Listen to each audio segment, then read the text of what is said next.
This is the Hollywood Outsider. My name is Scott Clark, and this is also a special episode of our regular show. Today we're going to be talking with our very own Aaron Peterson solely about the South by Southwest Film Festival. We're going to talk about what the festival is like, how it works, the movies screened, and a couple surprises, and we even discuss his interview with Neil deGrasse Tyson. Our regular Hollywood Outsider episode is already available on thehollywoodoutsiders.com, iTunes, or Stitcher, and our new episode will be out on Thursday, as always. Now, for those not familiar, South by Southwest is one of the largest film festivals in the country.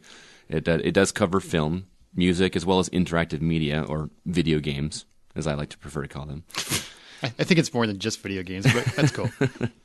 We'll only be talking about the film festival, though, which showcases just about any kind of film you could imagine. They also offer keynote speakers, special sessions, and even a trade show. So let's get into it. Aaron, how does it feel to be back, first off? I am still tired, man. Really? I'm really tired. It's go, go, go. How many days was it? I was there for four complete days. I was there for 5, but I was there at the festival for 4. Okay. How many days is the actual festival, though? Well, it depends. I mean, if you go, it runs about 2 weeks because they couple the interactive, the film, and the music, and they kind of overlap each other. Mm-hmm. So it starts with interactive, and then it blends into film, and then it blends back into music. And there's a couple of days where they overlap, but overall it lasts about 2 weeks. So basically you had to pass just for the film portion of it, correct? Just for the film, yep. Mm-hmm. So you couldn't get into seeing any of the music or interactive, anything like that? Nope, the press pass does not do anything for music or interactive. Sorry, man. It's all right. I'll get into my own. They did have a giant Mario exhibit. That was pretty neat. Oh, really? Yeah, I looked at it from afar. I didn't care, but I looked at it. I'm like, hey, Scott would like that. Next. Yeah. Well, before we go through what movies you saw and everything else, can you tell us a little bit about the festival, why it's so huge from a fan's perspective? Oh, man, it is. I've been to several film festivals. It's unlike anything you're going to find. Mm-hmm. They have a smorgasbord of movies.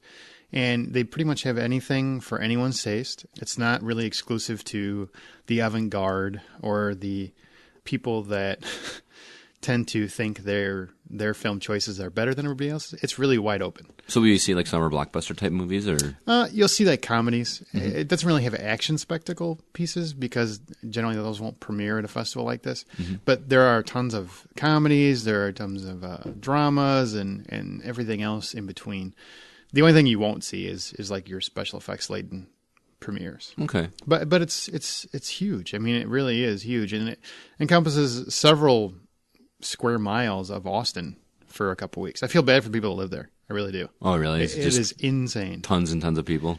Yeah. I think it's like 500,000 or 600,000 people, and I swear there's only like 1,500 parking spaces. So it is. It is something. It's worth it, but it's something. And how big is Austin? I mean, Austin is it's a small city, but it's not like Chicago or anything. Mm-hmm. So basically, I feel like those people that live there probably either love it or loathe it. So I think if you love film and music and interactive, then you're probably going to get into it. But everybody else probably was not very happy. So you talked to a lot of people, I assume. Was there a lot of people from Austin there, or is it mostly people from Austin? Yeah, no, surprisingly, there was a lot of people from Austin. The one thing I will say about it is, unlike some film festivals where you do get the avant-garde people, the artists or the intellectuals who want to poo-poo movies that aren't as smart as them. Mm-hmm. You know what I mean? I like to refer to them as hipsters. Yeah, there's a lot of hipsters. This isn't one of those festivals. That is probably the most refreshing thing about it. Is South by Southwest is really more made up of film lovers, people that love all kinds of movies. So every time I'm sitting in line, that was the part I was dreading, was sitting in line and talking to people that are going to be hipsters and tell me, oh, I just saw this one movie and it was so fantastic. It's not. It's people that like the same kind of movies I like. They're very well versed in all kinds of film. They're just excited to be there. They're excited to be a part of it. They're excited to go forward and tell people about what experiences they had, to tell each other what movies to see. I heard more about what movies to see from those lines, than I did from any pamphlet. And honestly, to me, that's what gets me most excited about going to festivals like this. Is don't get me wrong, it's cool to meet celebrities and see screenings and that kind of stuff, but to be surrounded by people that are as passionate about something as you are, just has to be just fantastic. Well, it is, and because one of the coolest parts about it is if you're a film fan. Now, I don't get starstruck. I really don't. It doesn't do much for me. I mean, they're just people. They're working. It's just like seeing somebody that works at mobile. To me, they're just doing their job. I like the finished product. But if you are someone that gets starstruck or you've always wanted to see a certain celebrity and you're not one of those crazy people that have to snap everybody's picture and get in their face, this is prime for you because the stars will be at the premieres. They will be at the screenings. So there's a good chance that whatever movie you're going to see, the lead actors are probably going to be there. Right. So you become immune to it. And you start to realize, well, they are just people. So it is really cool to see movies with the people that made them and see how excited they are to see you watch them, if that makes sense. Sure. Yeah. Let's talk a little bit about the films that were premiered there, because that's pretty much what the festival is known for. But how does that process really even work? I mean, how many movies are we talking about? That kind of thing. I think there's like 177 this year, if I remember the count. 177 different films? Yeah, something like that. And you remember that encompasses like short films sure. and various topics and documentaries and everything else. So that covers a lot of events. I would say at least 50 to 100 feature-length films. I mean, It's somewhere in there. It's ridiculous. And how many did you actually see altogether? I think I saw 10 or 12. Okay.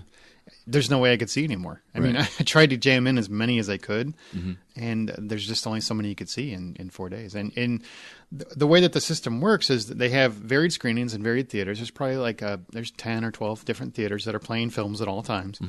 And you have to navigate the time frames, because if they say one movie starts at 2, the next movie you want to see starts at 5. Well, if you get out at 4, you better hope you can get to whatever the other theater is in time to see the one you have. So a lot of times I would have it planned out, and by the time I got there, tickets would be gone. So I'd end up seeing something else. And that's another thing that I'm confused about. You still have to get tickets for these shows? How does that work? Essentially. So you've got, there's some theaters that, like the Paramount Theater, can hold 1,100 people. There's a good chance you're going to be able to see whatever the movie is that you want to see there. But a lot of the other theaters are smaller venues. You get the Alamo, which is obviously a historic theater in downtown Austin. Yep. And there's a lot of smaller theaters like that. What you have to do is there's 2 ways you can do it. Each patron or badge holder can get 2 express passes per day for whatever movies are playing that day. And what an express pass is you go get in a line in the early morning before movie shows start or showtime start, and you can request certain films. Like, say you want to see Veronica Mars and Neighbors, right? Those are 2 movies that were playing there. Say you want to see both those movies, but you're afraid if I wait in line, I might not get in. So you go get in this line, you get an express pass, and that'll guarantee you access. As long as you get there 30 minutes prior to showtime, that's a guaranteed ticket. Okay. So it's kind of like a speed pass at Six Flags. Exactly. It works exactly the same. Okay. So if you don't have that, because you can only get 2 per day, so there's so many movies, if you can't make one, then you have to get in line. And if once you're in line, it works just like it would for any movie line, and you don't get at a press pass, you don't get any preferential treatment because of that. You still wait in the same line as everybody else, which is how it should be. So you get in line and you wait. Whether it goes around the block, and there are several. The Grand Budapest Hotel went about 6 or 7 blocks long. I mean, it was just ridiculous. Hipster. Yeah, a lot of hipsters, but a lot of cool people too. They just like Wes Anderson. They like quirky. People like quirky. I wasn't in that line. I didn't want to see it. I would have laughed if you were. I wouldn't wait in that line for that. No. Now that I'm not gonna. There's a lot of people that like Wes Anderson. I'm just not one of them. But you wait in the line, and then they let the express pass people in first, and then they will get everybody else in line through. And if there are still seats available when that line goes through, if you're not one of the unfortunate people that don't get in, then they will go to like a wristband line, which are people that buy that don't actually buy a badge for the entire show. They just want to see the movies, so they pay I think it's $80, and they get like a wristband, and they can see movies once the seats are taken for badge holders. And then you can also, if that line gets through and there's still seats available, then you can just buy a ticket. Okay. So it's a real, and actually I think they have it down pretty well. I was really concerned about the process. This is my first time going to this particular festival. I was concerned about how that was going to work.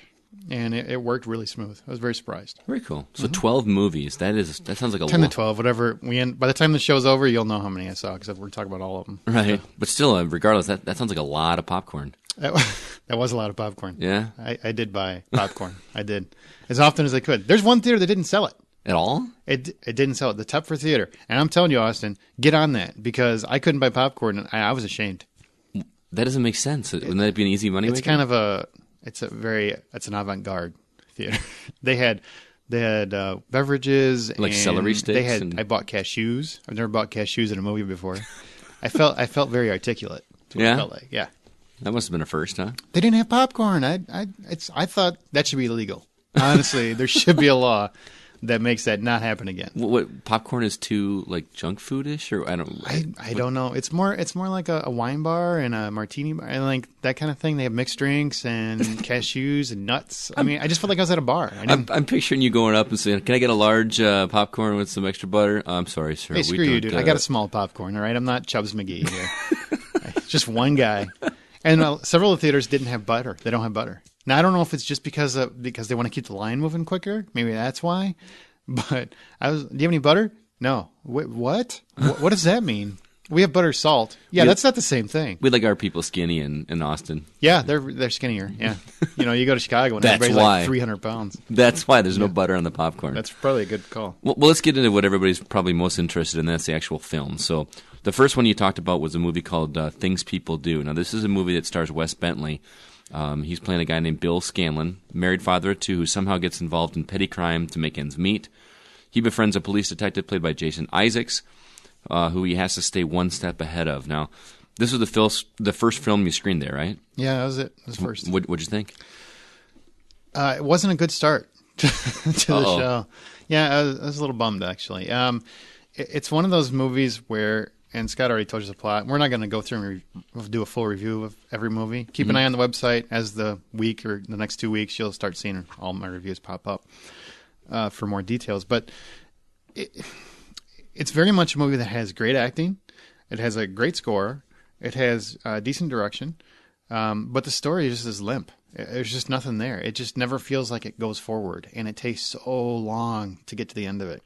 Really? That's a bummer. It sounds like a good cat and mouse type game. It sounds like it, but it's not at all. He's not really doing major crime. And he's doing stupid crimes. I can't imagine he's getting a whole lot of money from the stuff he's doing. I mean, we're talking like gas station robberies, and he robs a couple in a realtor's house.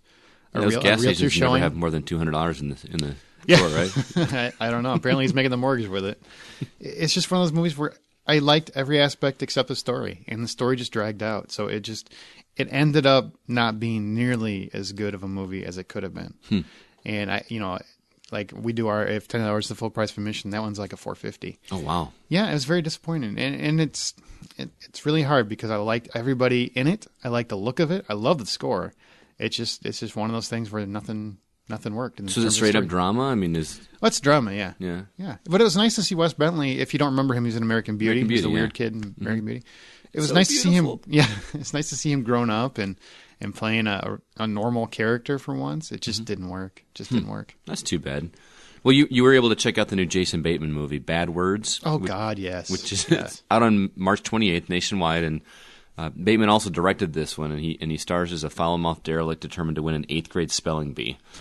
He ultimately befriends an Indian boy, and of course, heartstrings might be pulled. Now, this is one that I'm personally so pumped to see. Please tell me that it held up. It's so funny. Yeah. It's really funny.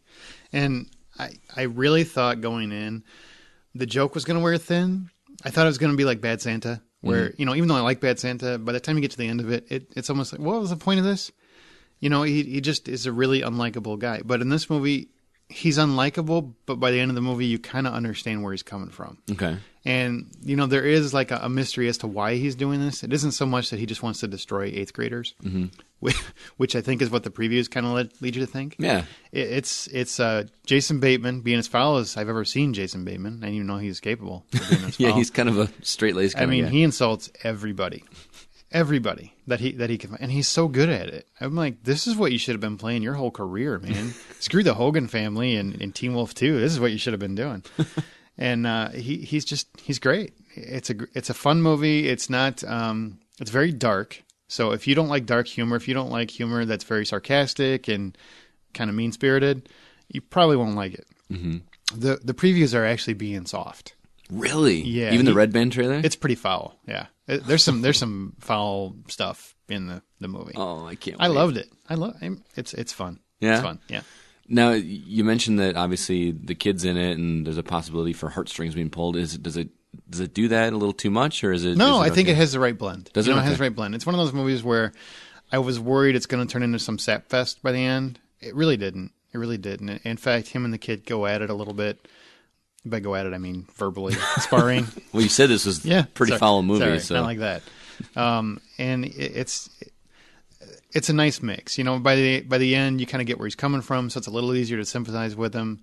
Where movies like Bad Santa and Bad Teacher, it's kind of hard to sympathize with those characters. Right. They're just bad people. There's not really any redeeming qualities about him. Yeah, and he has some redeeming qualities. How's the kid? I'm not even. The kid's really cute and good, and he has his moments where I'm like, I like this kid. I would hang out with him. He's cool. Yeah, he's cool. And that's cool. As the movie goes on, you find out that he's not as naive and innocent as he seems. And, I need to see this movie. Yeah, it's so good. That's on my top of my list. So good. Easily, it's comedy. I cannot, it's hard with comedies, but easily a 7. Okay, cool. Yeah.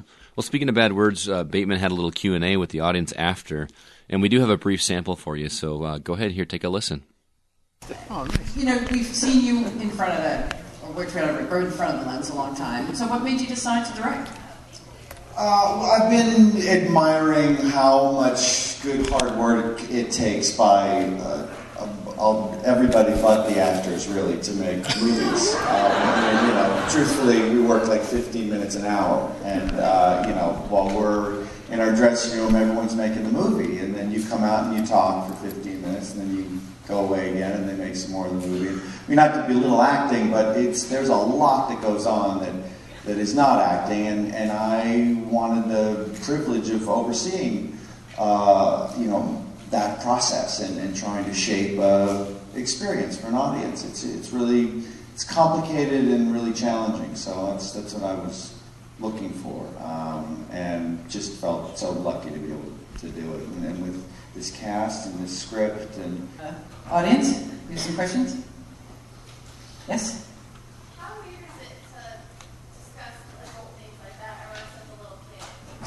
How weird is it to discuss adult themes like that around a little kid? Roland's 27, and he's got that disease, unfortunately. But he's gonna grow. He's gonna grow.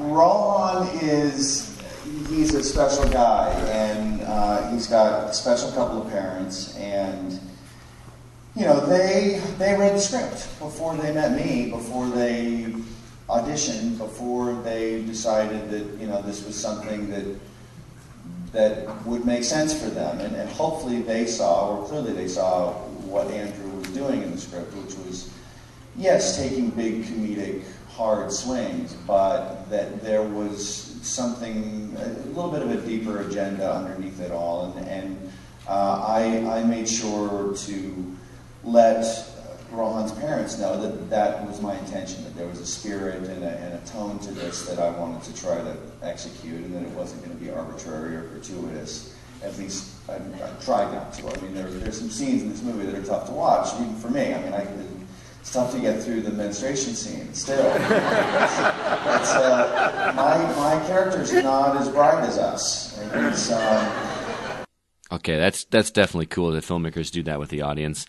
That's something you don't get from most film festivals. So that part is pretty cool. For most of the movies you see, you do get like a Q&A afterward, which is very nice. And obviously, we can't play the whole thing because I don't want to get sued or anything. But that's just a snapple. That's a snapple. It's a snapple. It's a sample of what they have to offer, that's really cool for fans. That they get to stick around and they'll see their favorite actor, or they'll see the director, if that's what they're into. Whatever they're into, they'll be able to see them and ask them questions if they have the nerve. A lot of people didn't have the nerve to ask the questions that they really wanted to, or they ask some really less intelligent questions. I mean, every once in a while, but for the most part, they're just fans asking the questions you want to hear. Well, and I think that's cool too, just to kind of let people know that these are real people too. Like you mentioned, Yeah, they are. I would have a hard time with the being starstruck kind of thing if I saw somebody famous, but I mean, you end up, like at one point I'm sitting next to Nicolas Cage, or I'm sitting next to Robert Rodriguez, and that just seems normal by the end of it. And I'm not doing that to,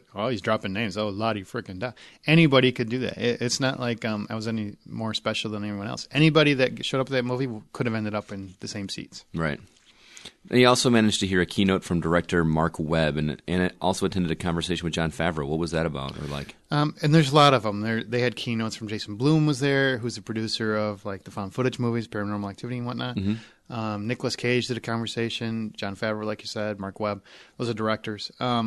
it's very much a sit down with a couple guys, a moderator, whoever that is, and then the actor or director, and they kind of talk about their craft, and they talk about the movie that they made, their careers, what they have learned from being in the business, what information they could give, because there are a lot of director wannabes or actor wannabes or writing wannabes that attend the festival.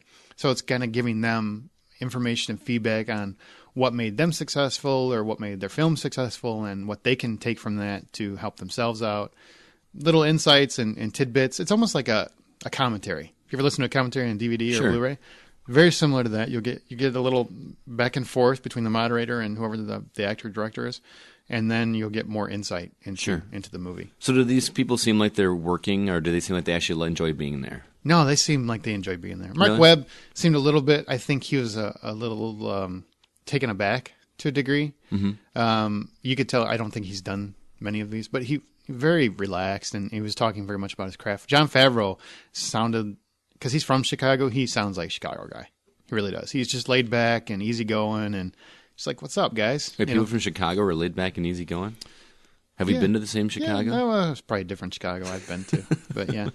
Nicolas Cage, a little different. I think he doesn't. He likes talking about craft, but he doesn't necessarily like the attention. And you'll see that there's a lot of actors that are there that you can tell they do this because they love acting or they love directing. They don't love the celebrity aspect of it, which thankfully the festival kind of keeps to a minimum because you don't get a lot of snapshots and creepy people. Most people are very cool about it. Every once in a while you'll see a guy, like I was sitting across from Nicolas Cage, and the guy in front of me is trying to take a selfie of Nick Cage, and by doing the reverse camera and getting his face in the shot and trying to get Nicolas. It was just really sad. That part's sad. We don't need that, man. Have some respect. All right. Leave the guys alone. They do plenty of stuff that you can get photos of. So can you actually get a picture taken with them, or take a picture of them, or how does that work? Only if you do it unclassy like. I mean, can you go up and ask, and hey, can I get a picture with you? You could. I think it's kind of bad form, honestly. I don't get starstruck, so I wouldn't do that anyway. Like I had plenty of opportunities, and I didn't want to do it. It's just not my thing. Okay. I'm not knocking anybody that does it. Well, yeah, I am. Come on, it's sad. Seriously. These people are they're already there watching the movie with you. Leave them in peace and let them, I guess if you want to be polite and ask them afterward if they stick around, fine. But during the movie, and when Nick Cage got there, like just a huge group of teenage girls come flying, or not teenage, but 20-year-old whatever girls come flying up the aisle. I knew it wasn't for me. Well, we all knew. Yeah, we all knew. And just to get a picture, and I think that kind of thing is kind of sad. But, overall, most people are pretty cool about it. Okay. Now, your Veronica Mars review is already on the website. Again, that's thehollywoodoutsiders.com, as well as episode 133 if you want to queue up your downloads. Now, as a huge fan of the show that you obviously are, what was it like to be at the world premiere without being a super douche name dropper? Well, anybody could have been there. Again, it's no special privilege. It was extremely exciting. If you're a Veronica Mars fan, or I'm sure for anybody that's a huge fan of whatever it is, it's a huge privilege to be there, to be able to see it for the first time, to see it with whatever group of people, whether it be neighbors, whether it be even Joe, whatever the movie is that you can't wait for it to come out. If it premieres there and you're there with the cast, that's exciting. For me personally, I'm a huge fan of the show. So it was extremely exciting to be at. This is the first time any real audience is going to see it. It was mostly other fans that were there. So, I mean, they're applauding the same things you're applauding inside. And I mean, I think as a fan, taking away the aspects, because there's a lot of work that comes with it if you're press, because you got to do a lot of write-ups and you got to do a lot of this kind of thing. And that stuff, that feels like work. You know what I mean? I mean, even though it's fun, it's still work. It sounds like going to a midnight release, but during the daytime. Yeah, that's what this was. Mm-hmm. It was very exciting. And even though I don't get starstruck, to see the whole cast on stage, I honestly probably lost my shit a little bit. So how good does Kristen Bell look in person? She's not hard to look at. Yeah. She looks about as good in person as she. Yeah. Okay, let's talk about Neighbors. This movie looks hysterical. It stars Seth Rogen and Rose Byrne as a young married couple who unfortunately have a frat move into the house directly next door to them, and that fraternity is led by Zac Efron and Dave Franco. This comes out on May 9th, so please tell me this works. Yeah, and it's directed by Nicholas Stoller, who did Forgetting Sarah Marshall. Oh, okay. Too. So that's pretty cool. Good. It is parts of it, story-wise, I don't know how they work necessarily, because it does kind of feel a little bit like Saturday Night Live sketches from one sketch to the next kind of thing. But it's funny. I mean, even though the character development is not very deep, it is what you want out of an Animal House type movie. And Zac Efron is freaking hysterical. Yeah. He just plays like a dim-bulb frat, dude bro. And at first, Seth Rogen just wants to fit in because he wants to be cool again, and they're not cool because they have a kid. Was he ever cool? He thinks he was. Oh, okay. Yeah, he thinks he was.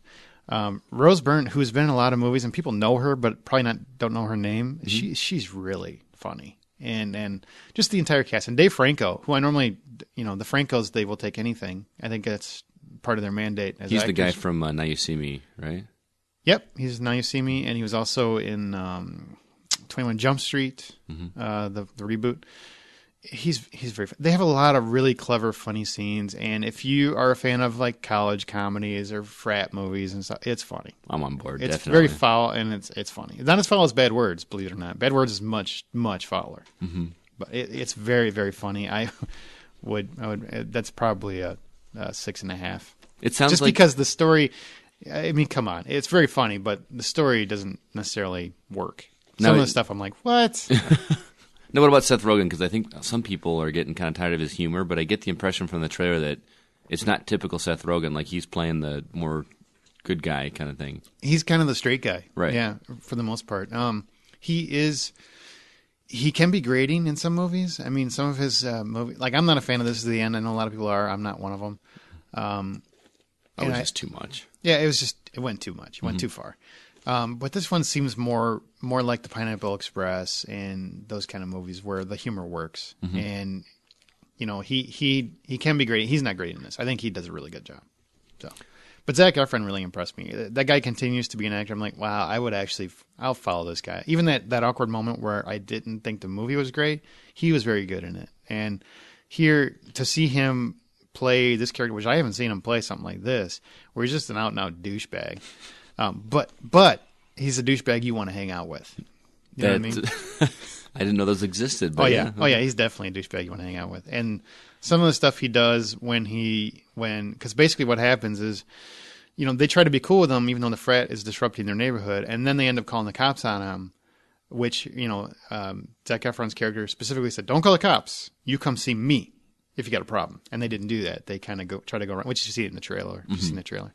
And then it becomes like an all-out war. And some of the crazy stuff they do is just, it's wrong and it's hysterical. Oh, I need to see that movie. He's come a long way since High School Musical, hasn't he? Oh, yeah. Yeah, I like him. I actually did not think I would ever like Zac Efron, but I'm starting to like him. Here's a movie I've never heard of, but stars a guy I love. Mark Duplass, who's famous from the FX show The League, stars in Creep. He puts out a Craigslist ad for a videographer to document his life. Patrick Bryce, who also directed, stars as the videographer, and he comes to realize that Duplass's character might not be all there. What the heck is this? I don't know. Is it Duplass or Duplass? I don't know. It's probably Duplass, but whatever it is. Duplass? Yeah, I think it's Duplass. It is. It's a found footage style movie. Okay. And, yeah, and it's basically the entire thing is Patrick Bryce is documenting him, and it slowly but surely you start to realize, wow, this guy's not all there. And he starts doing creepier and creepier stuff. And we come to find out, as the movie goes on, exactly what the issue is and what kind of person he is and stuff like that. I thought it was a comedy for the first half an hour. Well, yeah, it's got the guy from The League in it. Yeah, so. and I mean, he's really funny. He plays like a jacked up version of himself. And then by the end of the movie, you're like, wow, this movie just got twisted. It is good. It's not as good as I think they want it to be, but it's a very entertaining found footage. And I don't like found footage that much. I like Paranormal Activity and Chronicle maybe, but that's really where it stops. There's so many of these movies, it's really hard to get into them because they seem like just retreads at this point. Sure. This felt like something new, something fresh, a different take on it. Duplass, whatever we want to call him, he holds the movie. I was actually very impressed with his work. And I definitely recommend it. It's about 6. Okay. Yeah, about 6. Now, the found footage films are usually a little bit lower quality as far as, because they don't really have to be. Is that the same thing here? Yeah, there's no giant spaceships at all that I remember. I mean, does it feel like a home video, or is there a lot of janky It feels camera just stuff? like any other found footage, Blair Witch and Paranormal Activity, same kind of thing. And it has, the one thing that's really generally hard with found footage type movies is the justification for why the guy is holding the camera is always the hardest part to swallow. Right. Because it's always, really? Why didn't you drop it? Why didn't you drop the camera? Here, I think, for the most part, it's understood. It makes sense. I mean, there's some scenes later on where it's like, why would he still be holding the camera at this point, But I don't think you can make this kind of movie without those moments. So what about the lead up before he actually hires his videographer? Is there? It starts with him showing up at his house. Okay. So it's basically, the movie starts with him filming. Okay. Here I am at the house, and I'm going up, and now here's this character. Here's why I'm here. Yeah, and he's explaining exactly why he is. And it's a movie I've never heard of, and we hear about a lot of movies on the show. I'm shocked they made it. And I guess they did a Q&A after. Like I said, they do that for almost every movie. And they explained that this was shot over the course of a year, like a little bit here, a little bit there. That's interesting. And they didn't really have a script. They just kind of had an outline. So everything is improvised. The entire film is improvised. And knowing that makes the movie better. Because then you're watching it going, wow, that's impressive, because there's a lot of parts where, Duplass is just going on and on and on. Or Duplass. I don't know. I really can't decide now. They're just going on and on and on, and it's actually impressive. And I assumed it must have been scripted, and it wasn't. That's really interesting, because that's also how that first season of The League was done. I think The League still does that, don't they? I think to some degree. I think it was more so for the first season. They just basically gave some ideas and basically ad-libbed and then spliced it all together. But that's really interesting, and that's a definite talent. I kind of want. It's one to look for if you like found footage and you want something different, because it was really nice to get a little bit of a break from all the other crap that we've seen. I mean, there's a lot of junk that's out in that genre, and I know we've got people. I mean, Justin's a fan of it. I know he's a fan of that style. I'm not generally, because it just, like I said, the justification for holding that camera is usually where it loses me, because especially in a movie that's supposed to be creepy, why would you still be holding the camera? Get the hell out of there. Throw the camera at whatever the bad thing is. Right. And run. You mentioned Nicolas Cage earlier, and it looks like he's taking a break from rescuing random artifacts to get back into drama with this movie called Joe. Yeah. The movie was directed by David Gordon Green and stars Cage as an alcoholic with a huge rage problem who gets taken aback by a teenage boy he hires for some side work. Now, is this a return to form for Cage? Yeah. This is probably my biggest surprise from the festival.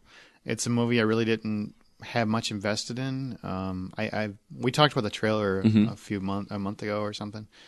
It surprised me. Nicolas Cage hasn't been this good in a long time, and I'm sure it's not because he didn't have the talent. It's just because he was picking more financially viable work. You know what I mean? He was looking for movie star roles as opposed to actor roles. Sure. And this, for the most part, he seems like a normal guy in the movie. But when he loses it, he's an alcoholic, but when he loses it, he really loses. I saw Nicolas Cage and thought he was going to beat me by the time this movie was over. I'm like, he's going to hit me. I didn't do anything, but I'm pretty sure he's going to hit me.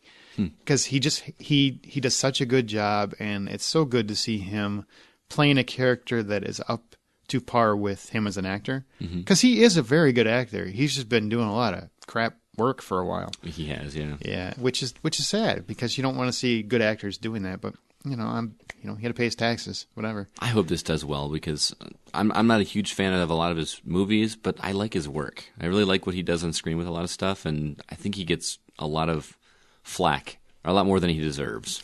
Well, and the one thing I liked about it is, the thing I like most about it is when you watch it, I think most people are just assuming that when he flies into rage, it's gonna be only at the opportune moments or something like that. It's only gonna be when it's cool. It's not. He loses his temper in the worst possible scenarios, and for the silliest of reasons. Like, why are you doing this, man? Because he can't control it. And he plays the character very much like a guy who can't control it. And the film escalates because Ty Sheridan is the kid. His dad abuses him. Just constantly abuses him, and he starts to see more and more of that. And the actor who plays his dad is phenomenal, and it's a guy that they hired at a bus stop. Like, I could tell you his name, you won't know who he is. Trust me, it's the first movie he's ever done, and he impresses the crap out of me. They found him at a bus stop, and they stuck him in this movie. Just great work, and the movie is kind of like a counterbalance because his dad is also an alcoholic that beats him, and Nicolas Cage, you could see how he could end up in the same spot. You know what I mean? Because of the way he is with his rage and his alcoholism. So it's a nice little character study. I really like. I'd give it easily a 8 out of 10. I really like. What an awesome Hollywood story too. Sitting on a bus stop. Well, he passed away too. I mean, he didn't even get to see the movie. I don't know if he got to see the movie, but he just passed away late last year or something. Oh, that's horrible. The guy that played the dad. Yeah. Huh. We also have a snippet from that film's Q&A. So here, take a listen. Yeah, it's going to be Nick Cage telling you how to do a cool face. Yes, the woman. In the scene where you're on the boat and you're discussing the stance and the look, I was wondering if time Nicholas could give us a live demonstration of that. A live demonstration of the anatomy of a cool face. It happened, I guess, so 50, so I was probably about 40 years ago, I saw a Marlboro Man commercial on TV, and the guy that was the star of the Marlboro Man commercial kept looking like that. You know, he had that squint and that smile. What is that? Is that the anatomy of a cool face? So how do you do that? And I was like, well, make a face of pain and smile.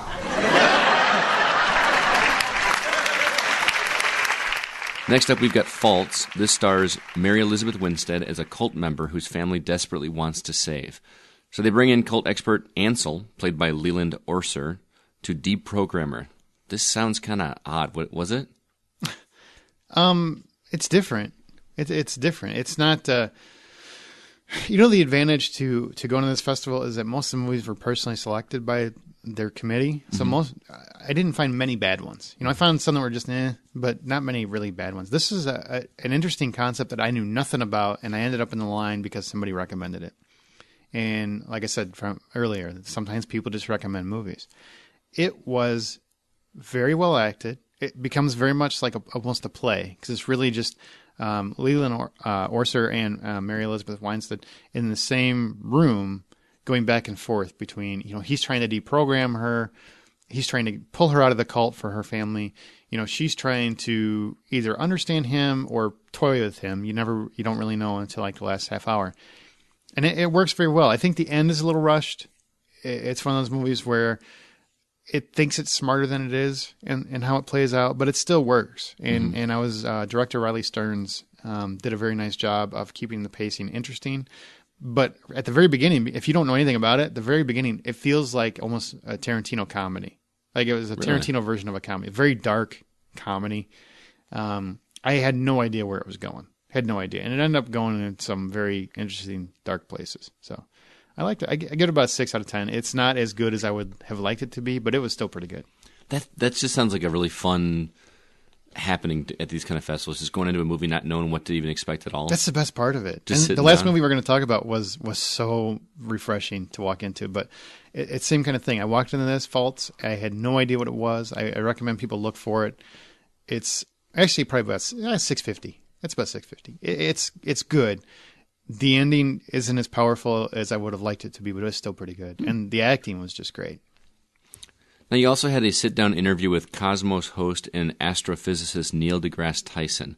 Now, you've got some information on the website at thehollywoodoutsiders.com where you can get some of the interview information, but I want to kind of hear about that from your perspective personally, because I know you're used to hanging out with the three of us that are obviously much smarter than you, but I want to know what it's like to sit with someone that's actually even further intelligent than your co-host here on the show. What's that like? It is intimidating, I would say. He's a very nice guy. Very nice guy. When you talk to him, he is smarter than you. Whoever you are, whoever's listening, most likely smarter than you. I'm sure there's somebody you might beat him, but you probably just think you do. You really don't. Very, very smart guy. He's very intellectual, but he's also very approachable. So the one thing, and this is probably why he's been so successful in translating from the world of silence to almost a celebrity. I mean, he refuses to call himself a celebrity, but he really is. I mean, the guy's got like 1.7 million Twitter followers. And he just has a natural knack for talking to people. And he can make science without dumbing himself down, which I do talk to him about in the interview because I was concerned. How do you bring a show like Cosmos to the air and still, appeal to people that just don't understand science? You know, there's a lot of people that are not as intelligent as he is. How do you appeal to them? And he has a very intelligent answer for that, which you'll hear at the end of the show. We'll actually play some of that interview at the end of the show. So you'll be able to hear kind of how he is. But it was very interesting to sit down with the man and talk to the man and get a feel for who he is as a person and how he approaches it and what he thinks of being a celebrity and the success of shows like Big Bang Theory and even Numbers and NCIS and CSI. He speaks to that some as well. It's very, very interesting. That is really interesting because I think the stereotypical astrophysicist is very much Sheldon from Big Bang. I think that's what people have picture in their head. So to meet someone like that and he's just a normal dude and really, really easy to talk to, just has to be kind of weird. I mean, seriously, and off the record stuff, he's funny. You know, he doesn't do that so much in the interview because I'm sure he's trying to be professional stuff, but he actually has a really good sense of humor. And he's a very affable guy, very, very easily accessible. He seems just as smart as you would think he is. I mean, I obviously know he's smarter than me just by, 8 or 9 words that he spoke that I've never heard of. So, it's just, it was very refreshing to hear someone that intelligent and, that popular speak normal, and speak to a group of us and myself. I was literally sitting at a table right next to him and getting a feel for this guy was really almost daunting, overwhelming. It's very impressive.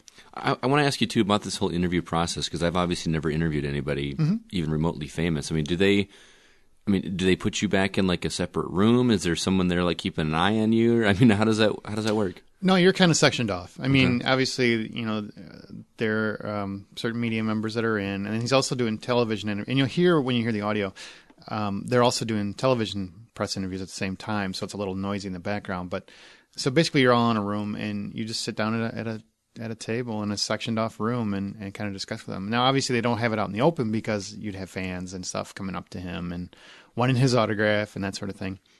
So you're just kind of quartered off and it's no more. If you have ever been to a hotel ballroom, you're sitting at one of those tables, just talking. And you do the interview. You let them know when you're on the record. You let them know when you're off the record, and that's pretty much it. And anything if it is off the record, you have to be honorable to that. Otherwise, don't expect any more interviews. Exactly. But the next movie we got on here is The Mend. This is about 2 brothers, one who has everything together, the other who is almost completely gone, and stars Josh Lucas. Did it work? No. This is my... I feel bad because I actually... I like the actors involved in the film. Josh Lucas is really good. But John Majory, I believe his name is the director.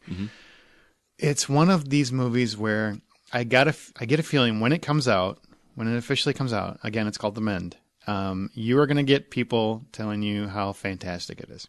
It's an artsy movie. It goes nowhere. By the end of the movie, I feel like I've gone nowhere since the start of the movie. It just feels like a meandering, lost attempt at trying to create a movie out of these 2 brothers' different storylines. One is going through a rough spot in his marriage, and the other one is just a loose cannon. Josh Lucas is a loose cannon. The acting's good. The story's bad. It's just not well done, I don't think. And I feel bad because you never want to trash somebody's work. I mean, obviously, they're going for a more cultured audience, I guess, than what you would expect. But they just didn't do a very good job with it. I would easily give it a 3. I was very unhappy when I left the theater with the movie. And maybe it just doesn't work for me. Maybe it's one of those movies where it is very artistic and you have to just be in that mindset. But there was nothing about it that I felt warranted a quality film. Was that one recommended by somebody there at the show, or? It's just one that was talked about. A lot of people were excited to see it. So it was one of those where I really wanted to see it. I was very excited to see it. I knew kind of what the concept was. I just didn't realize how poorly put together it was. I just felt like it's a series of vignettes that don't work. They don't work as a total story.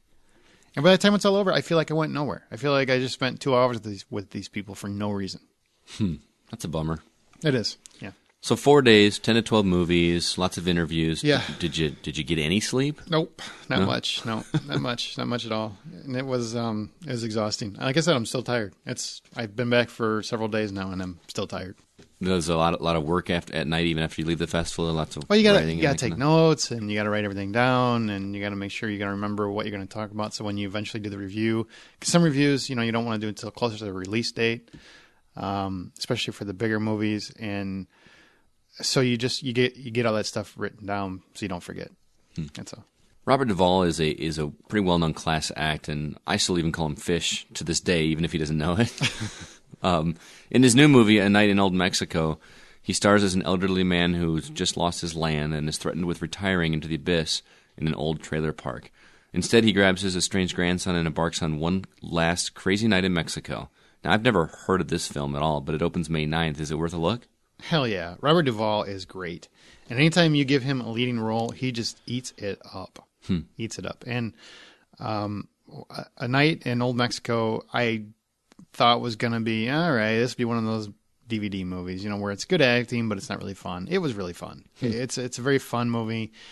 He's almost like an old cowboy, and he's not necessarily the most likable guy because he kind of, his son ran away when he was younger, and he kind of has just thrown him to the wind in his mind. And then his grandson comes back, and he starts to realize, maybe there is more to my family than I've let myself feel for a while. And he ends up, there ends up being a criminal element involved. They end up with some drug money and they're running from criminals. And that seems a little far-fetched because he is like 70 or 80 years old, But it plays out and it works well. They end up meeting with a Mexican singer / stripper who befriends them and becomes romantically attached to Duvall, which is also a little bit of a stretch because she's gorgeous and young.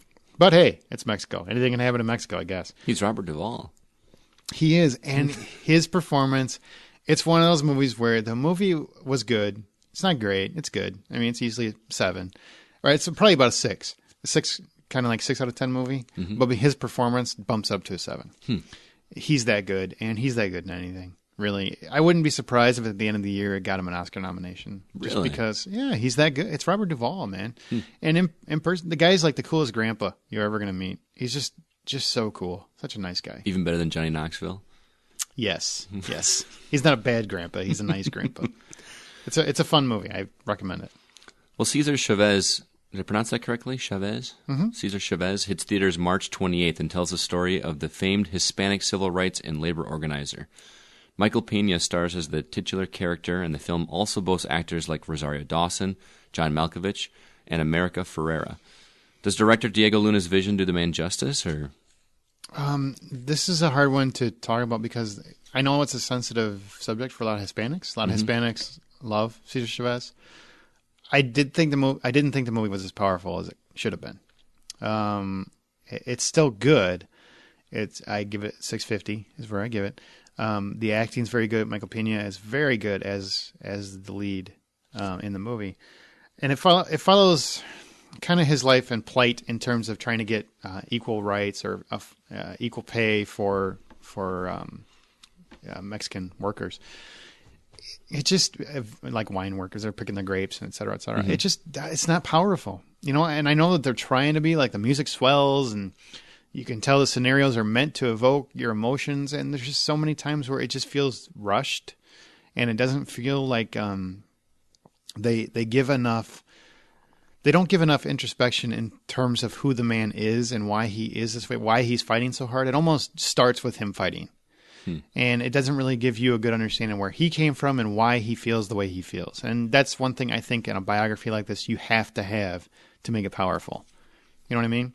It's still a good movie. It's still a good movie. It's just not the great movie it could have been. The acting's all on par. It's more the writing is not as strong as it should have been. Do you think its target audience will appreciate it a little more? It was primarily Hispanics in the audience. They seem to love it. but it's also their story being told. Right.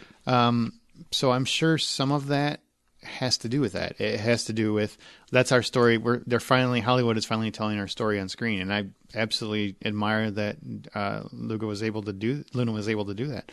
But it just didn't work as strongly as it should have. It's almost like any biography. Just because it's about a character you're glad or a person you're glad they finally brought to the screen doesn't make it a great movie. Sure. They still have to make a great movie out of it, and that's where he just made a good one. That's fair. Yeah. Last film, The Guest.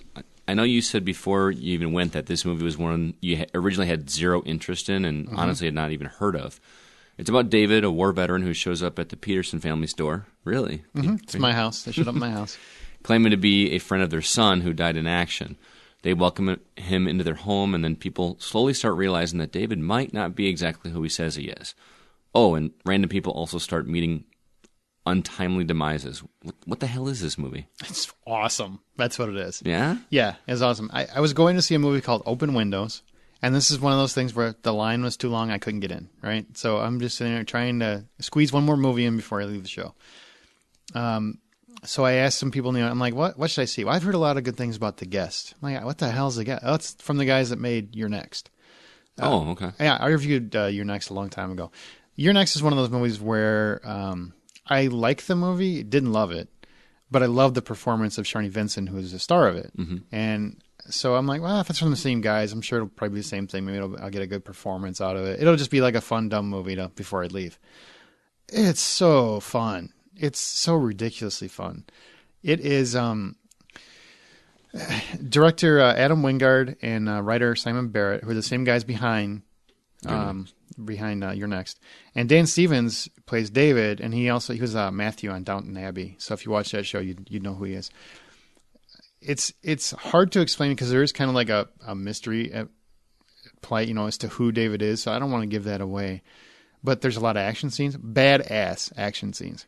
When he snaps, because there's a couple of moments where he snaps, or he's trying to help the daughter of the family or the son of the family, and he ends up getting in fights for them or helping them out of tough situations. And every single scene of those are awesome.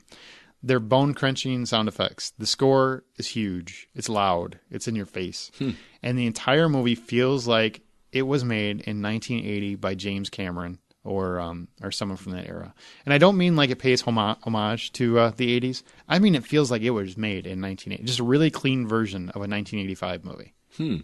That's Like really action, where it's like a man on a mission, is he an experiment? Is he a machine? What the hell is this guy? I mean, he's just so badass, and you come to find out that he's not as easy and nice as you think he is at the beginning. And you realize that there's something wrong with the guy, but you don't really know what it is. And then the end, like the last 30 minutes is almost like a nonstop action scene. There's a little element of mystery going on as well before the action. A little little bit, but it's not a mystery you're going to care about. You just want to see more ass kicking. And this is a fun, low budget, fun ass kicking movie. And I haven't seen enough of those in the last few years. I give it an 8 out of 10. I loved it. Loved it. Now, a lot of that might be because I didn't know what to expect. I didn't know. Dan Stevens is great as whatever the hell this guy is. And I'm telling you, I would love to see him in more ass-kicking movies because the dude, he's got moves, he's got skills. Because Downton Abbey isn't probably real ass-kicking. I don't think there's a lot of pounding going on in there. No. Well, not that kind of pounding. Not that kind of pounding, no. It really took me by surprise. I highly recommend people keep an eye out for it. It's one of those little B movies that you'll be watching for years after the fact. Well, not to bring the show down a little bit, but I think we would be remiss if we didn't offer our sincerest condolences to those that lost their lives or were injured during the tragic accident that occurred at South by Southwest. I saw this on the internet a little bit. Can you kind of explain what happened? Apparently, a drunk driver barreled into a crowd while trying to flee from the police. I want to go. Yeah, it's really sad.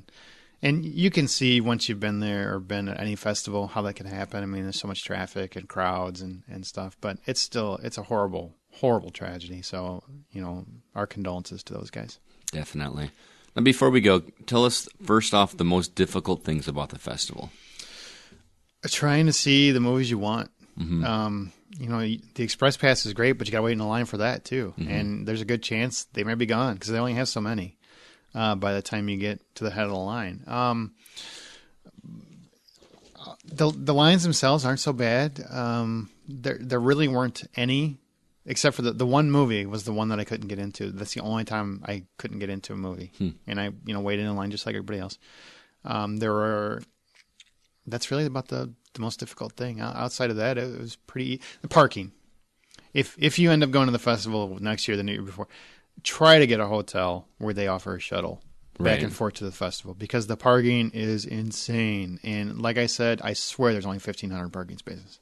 Because if you don't get there early enough, or you go on a weekday, because the weekend's not so bad because they don't have employees downtown for the most part. Right. So there's a little bit more parking. But if you go during a weekday or it's like at the height of the festival when the shows actually start, good luck. Seriously, the one day I got there and I got there late. That was my own fault, but I did get there late. So I got there after, employees had showed up and people were at their normal jobs. It took me 2 hours to find somewhere to park. Wow. And I was about 18 blocks from the convention center. I had to walk. Wow. I needed it, because of all the popcorn, but it was about 18 blocks. Yeah. Well, tell us the absolute best things about the festival. Fans. The fans are phenomenal, man. I loved being, and I actually met a few listeners there. That was kind of cool. Oh, really? Yeah, that was pretty cool. But the fans that love movies and they'll talk. There wasn't a single line where I didn't have someone to talk to. Where we just strike up a conversation. I was going to most of these by myself, and nobody tried to rob me or anything, so that's good news. But every line I would just be talking to random people, and they love movies, and they would be talking about how excited they saw this movie and they got to see so-and-so, or they saw that movie and man, was it a refreshing change from what they expected, or I accidentally got in this line. I ended up seeing this movie and wow, you should keep an eye out for that. I mean, like there's a movie called Boyhood. They only screened it, I think, once or twice, and I wasn't able to get in, but everybody I talked to that saw it loved it. So it's definitely one people should look for. And it's like a movie that was shot over the course of 12 years. And they shot a little bit each year to basically show a kid growing up from 6 to 18. It's an it sounds like a movie that wouldn't work, but they found a way to make it work. And it supposedly has got great reviews. Before I Disappear was the audience winner. So that was a big one.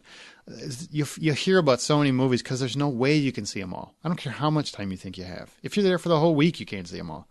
But those fans are just so phenomenal and so fun and so interested in everything you're interested in. I just loved it. And honestly, it's one of the, as a movie buff, we might have been there on press pass, but as a movie buff, it was phenomenal. It was just great to be around people that love the same things you love, and just love talking about it. Well, thanks for going. First off, I know it took some time and energy and money for you to get down there. I appreciate you going. Yeah. Thanks for taking the time telling us all about it. That was a lot of movies, and now I have a few things to keep an eye out for. A lot of movies, man. And there's so many more that I couldn't even talk about. Right. As we said, there are a few surprises, so take a listen to a few snippets from Aaron's interview with Tyson. Thanks again for listening, everyone, and remember, the next time you head to a theater, buy popcorn. Now you get to come inside the festival as we offer you some snippets from my sit-down interview with Neil deGrasse Tyson. Probably the most famous astrophysicist since Carl Sagan, and yes, he was the guy from the Big Bang Theory. But most importantly, he's now hosting the Fox series Cosmos, which is currently airing on Fox and National Geographic. And also, fun fact, was brought to Fox by Seth MacFarlane, the Ted guy, the Family Guy guy. Anyway, Mr. Tyson is a very interesting man who is far more intelligent than most of us, yet he has a complete skill at never coming across that way. He has a very gentle demeanor, he's a great sense of humor, and an absolute passion for the science. It was an honor and a privilege to do this, and I hope you guys enjoy the snippets that I'm about to let you hear. Now, if you want to hear or read the full interview between him and his other fellow creators of Cosmos, then you can go to the website, go to thehollywoodoutsiders.com, and the full interview is on the page. Due to the nature of the interview and the amount of background noise, these are not perfect conditions. Regardless, we hope you enjoyed this portion of my interview with Neil deGrasse Tyson. Neil, would you agree that there seems to be a cultural shift away from science the last couple of decades? Right, so I think I agree that it had moved away in the 80s and into the 90s, but by several measures that I can offer you, I think the pendulum is shifting back, swinging back. And among them, just look at various signs. The number one sitcom on television, though it be caricature, portrays scientists and engineers in their daily lives. It's the number one show on television. Other successful television shows have been the show Numbers, which has mathematicians assisting FBI agents to solve problems. Other shows, CSI, which shows scientists as fully fleshed out characters that have loves and hates and children, and this is very different from how scientists were once portrayed as being lab coat donning automatons behind a table where you didn't care anything about them at all except the information they'd give you that was scientific. So, and NCSI is in CSI and NCSI. They're in multiple seasons and multiple incarnations. There's anecdotal evidence in universities that the rise in the majors of chemistry by women is traceable to the inspiration provided to them when they were in middle school and high school by watching CSI. CSI even has traveling exhibits that go to science museums where you solve a crime thinking about the physics of a dead body or the decomposition. Real interesting forensic analysis. Other little indicators. I have 1.7 million Twitter followers. What the hell's up with that? I feel like reminding people, do you realize I'm an astrophysicist? Do I have to remind you of that? Is that so? And why is that so? Why? So that tells me there's an underserved underbelly of curiosity, cosmic curiosity that lurks within us all, or within many more people than had previously been imagined. And combine that with, if you look at the media rollout of Cosmos, it is being covered not only by the TV reporter who has to talk about the next show because that's their job. Right. There's an almost a media celebration of the fact that Cosmos is arriving. And where is it arriving? It's arriving on Fox.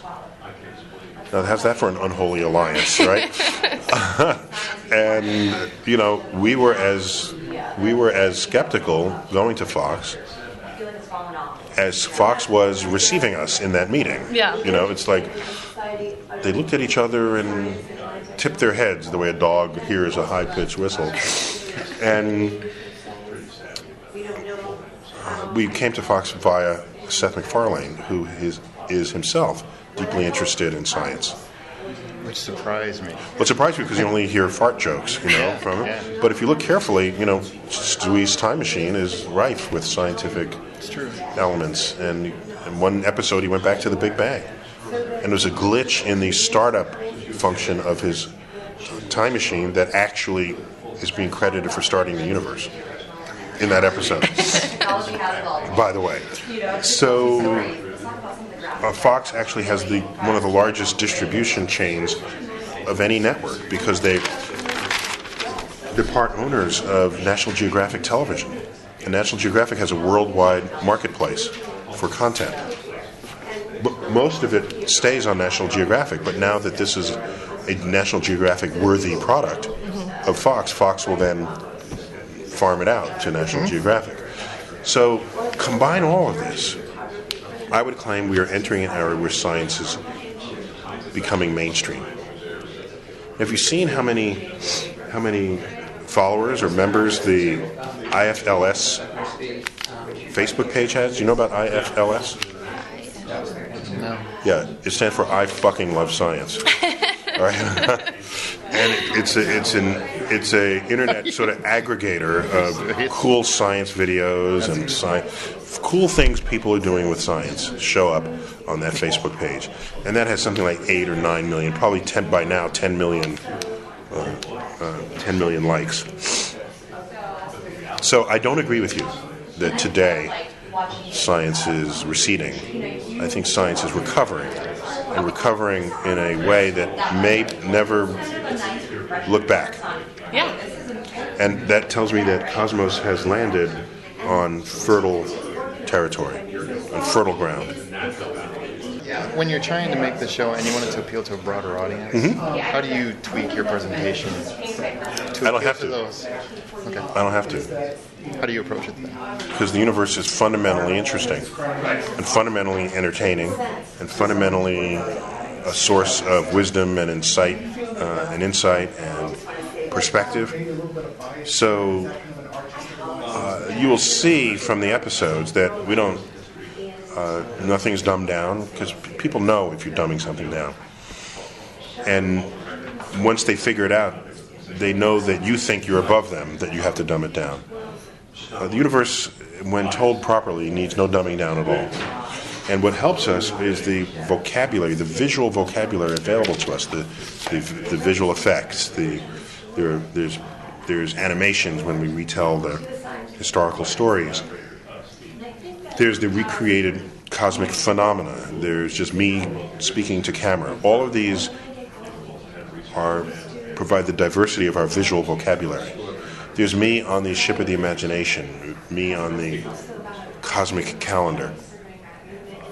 So these all have flavor interest for the viewer, where we'd like to think that it keeps your attention the whole way.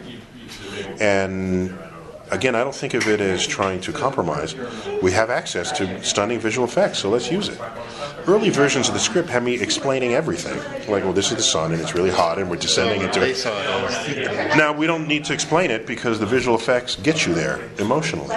So that at the end of the day, the show will actually influence you intellectually, emotionally, and I think even a little bit spiritually, when you are steeped in the wonder of the universe. That's going to do it for this special episode of The Hollywood Outsider. We hope we were able to give you a few films to look forward to, as well as give you an inside look at what this festival is. South by Southwest is really a fun festival that we hope that every film buff out there gets a chance to go to at some point. If you've been debating, it's worth going. It's a once-in-a-lifetime opportunity for yourself, especially if you love movies. It's worth the trip if you can afford it, and you can find a parking spot. And they do a great job keeping things moving smoothly. Our thanks again to the great group of South by Southwest for giving us the access to make this podcast, as well as for putting on such a great show. Be sure to come back Thursday for an all-new episode of The Hollywood Outsider, which is available on iTunes, Stitcher, or our very own TheHollywoodOutsider.com. And we have a new episode every Thursday. And just like Scotty already told you, the next time you go to a theater, if they sell it, buy popcorn.